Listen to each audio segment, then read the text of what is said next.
સુરતમાં અનરાધાર વરસાદ વચ્ચે જિલ્લા તંત્ર સાથે સિવિલ ડિફેન્સ ગ્રાઉન્ડ ઝીરો પર સિવિલ ડિફેન્સના તમામ ડિવિઝનો કંટ્રોલ રૂમ સાથે સંકલનમાં રહી રાહત બચાવ માટે સતત કાર્યરત. અબ્રામા, વેલંજા અને નીચાણવાળા વિસ્તારોમાંથી 240થી વધુ નાગરિકોનું સુરક્ષિત આશ્રય સ્થાનોમાં સ્થળાંતર. મોટા વરાછા રિવરસાઇડ રોડ પર લેન્ડસ્લાઇડના સ્થળે તાત્કાલિક બેરિકેડિંગ કરી 250થી વધુ વાહનોને સુરક્ષિત ડાયવર્ટ કરાયા.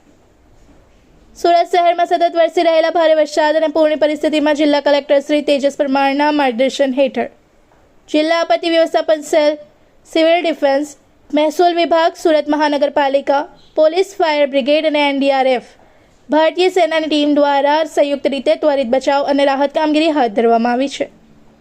Civil ડિફેન્સના chief warden Naved Sheikh અને ડે ચીફ વોર્ડન દ્વારા કલેક્ટર કચેરી સ્થિત સેન્ટ્રલ કંટ્રોલ રૂમમાંથી પાંડેસરા, ચોક બજાર, કતારગામ, સરથાણા અને અમરોલી સહિતના તમામ ડિવિઝનોનું સતત મોનિટરિંગ અને સંકલન કરવામાં આવ્યું હતું.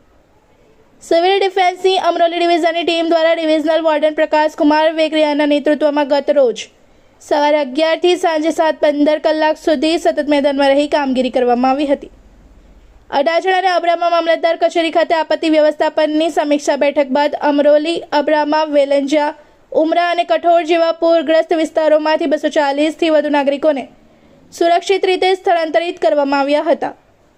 આ તમામ લોકોને વેલંજા પ્રાથમિક શાળામાં ઊભા કરાયેલા રિલીફ સેન્ટરમાં ખસેડાયા છે, જ્યાં ભોજન, પીવાનું પાણી, આરોગ્ય તપાસ, વીજળી સહિતની તમામ જરૂરી સુવિધાઓ પૂરી પાડવામાં આવી રહી છે.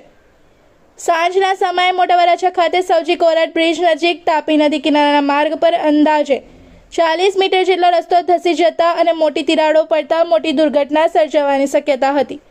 Day divisional warden Ashish Vadodariya અને ટીમ દ્વારા તાત્કાલિક આ વિસ્તારને જોખમી જાહેર કરી 100 મીટર સુધી બેરિકેડિંગ કરવામાં આવ્યું હતું. પરિણામે 250થી 300 વાહનોને વૈકલ્પિક માર્ગે સુરક્ષિત ડાયવર્ટ કરીને સંભવિત અકસ્માત અટકાવાયો હતો. હાલમાં અસરગ્રસ્ત વિસ્તારોમાં વીજ પુરવઠો અને પીવાના પાણીની વ્યવસ્થા યથાવત છે તથા પરિસ્થિતિ તંત્રના પૂર્ણ નિયંત્રણ હેઠળ છે. વરસાદી સ્થિતિને ધ્યાનમાં રાખીને સિવિલ ડિફેન્સની તમામ ટીમો આગામી દિવસોમાં પણ એલર્ટ મોડ પર રહીને સેવારત રહેશે. અને સ્ટેટ ગુજરાતમાં ટ્રેન થાય તેમાં ટ્રેનિંગ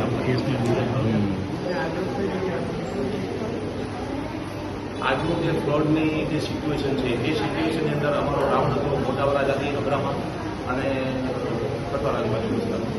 આ વિસ્તારની અંદર અમને જાણવા મળ્યું કે અત્યારે વેલંજામાંથી આ સ્કૂલની અંદર 97 જેટલા લોકોને ટ્રાન્સફોર્મેશન કરી લાવવામાં આવ્યું છે. એ રાઉન્ડ જોતા અત્યારે એવું લાગી રહ્યું છે પણ પબ્લિકને એક મેસેજ આપવામાં આવે છે અમારા તરફથી કે હરેક લોકો પાસે 5 લીટરના, 10 લીટરના કેન અને 2 લીટરના પાણીના જે ખાલી બોટલો છે એ પોતાના પાસે રાખી મૂકે, જેથી કરીને કોઈ વિશેષ ફ્લડ થયું તો એ લોકો એના સહારે કમસે કમ ડૂબતા બચી શકાય છે.